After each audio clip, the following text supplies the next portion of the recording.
We all think it, turning back time to simpler times, memories of our younger selves, free, innocent, untarnished by life. But we don't look back with longing or regret.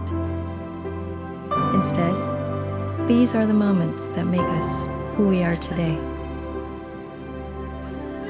shaping us into who we are meant to be.